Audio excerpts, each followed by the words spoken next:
Au départ, le projet de disque des 50 ans de 2E2M, c'était de partir de l'œuvre de Fausto Romitelli en trance pour symboliser deux choses. À la fois l'idée de entrance, entrer, donc entrer dans une nouvelle ère, et en trance, vraiment l'idée de trance, l'idée de rapport instinctif au son, l'idée de trance acoustique et de trance plus électrique.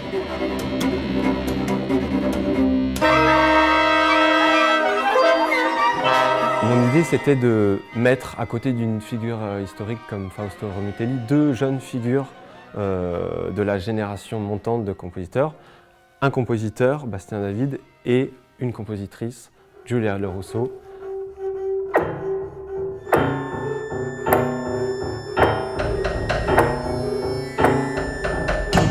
Le titre « Instinct », le titre de la pièce, il réfère juste à cette notion d'instinctivité qu'on a. Et je personnifiais le son en imaginant que le son lui-même pouvait avoir des rapports instinctifs dans sa manière d'exister. Donc être à l'écoute du son et de ce que le son racontait lui-même.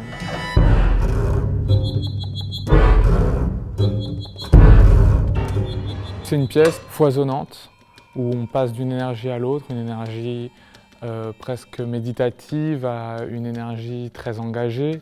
Et donc c'est des mondes qui se côtoient, des mondes qui se mélangent, qui s'affrontent, qui s'opposent, qui se transforment.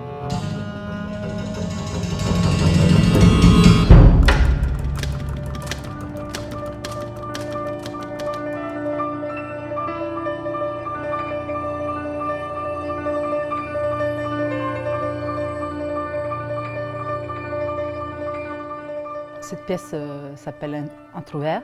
Le titre prend inspiration par le rapport qui s'instaure entre l'instrument, le piano, et l'électronique.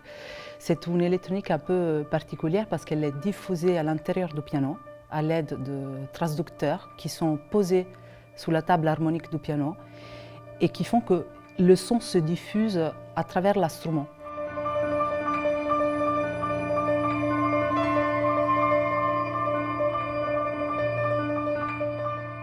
Ce type d'interaction était à la base de ma composition. J'ai voulu vraiment chercher une électronique qui allait renforcer la résonance du piano, à l'accroître, à l'augmenter, à révéler du coup certains aspects de la résonance du piano, certains sons harmoniques, à faire vibrer les cordes aussi d'une certaine manière.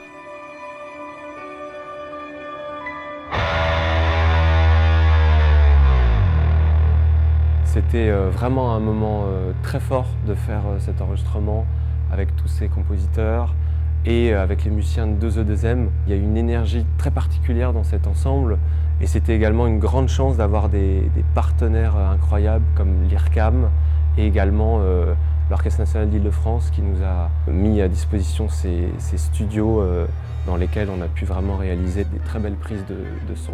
On aura également le plaisir donc de sortir cet album sous le label Scala et avec également un concert de sortie de disque à la Scala qu'on attend avec grande impatience.